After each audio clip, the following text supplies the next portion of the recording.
This coming Sunday is the 28th Sunday in Ordinary Time. We continue to read from Luke's Gospel.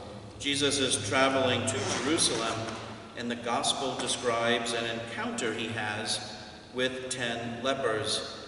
This is a Gospel we sometimes use for Mass on Thanksgiving Day. It will likely sound familiar to you.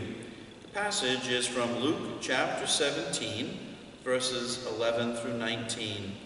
Let's take a listen.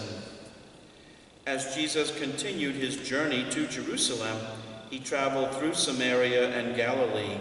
As he was entering a village, 10 lepers met him. They stood at a distance from him and raised their voices, saying, "Jesus, Master, have pity on us." And when he saw them, he said, "Go, show yourselves to the priests." And as they were going, they were cleansed. And one of them, realizing he had been healed, returned, glorifying God in a loud voice. And he fell at the feet of Jesus and thanked him. He was a Samaritan. Jesus said in reply, 10 were cleansed, were they not? Where are the other 9? Has none but this foreigner returned to give thanks to God? Then he said to him, "Stand up and go. Your faith has saved you." Was it familiar to you? 10 lepers approached Jesus, but they keep their distance. They were forbidden to come too close to people who did not have the disease. Jesus takes pity on them, and they are cured.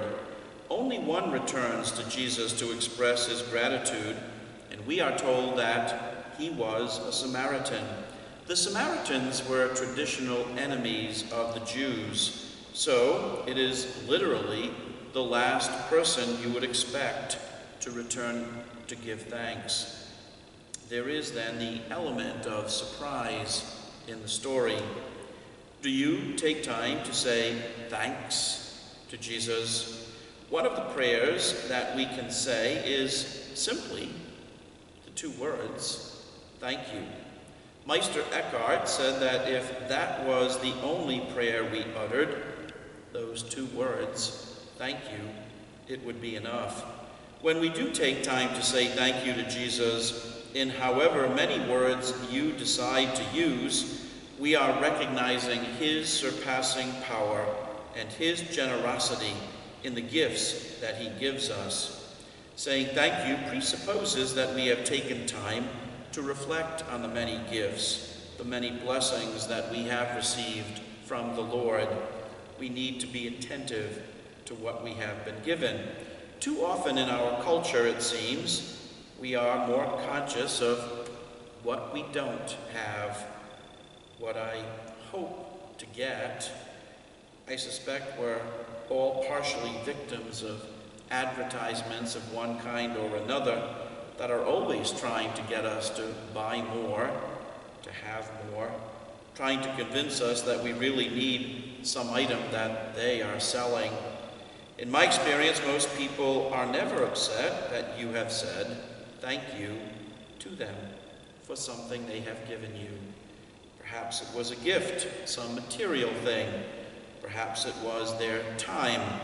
Perhaps it was their talent or expertise, like a friend who helped you fix your car or repair your fence, or helped to stop a leaky pipe in the kitchen. Jesus was happy that one of those who had been healed did return to give thanks to God. But he does wonder about the other 9. We don't really know what they did. Maybe some did eventually come back. It's a good reminder for us to be ready to say thank you sincerely and as often as necessary, and to say thank you each day to God for that gift, simple gift of a new day. Let the gospel fill your week. See you in church. For now, God bless.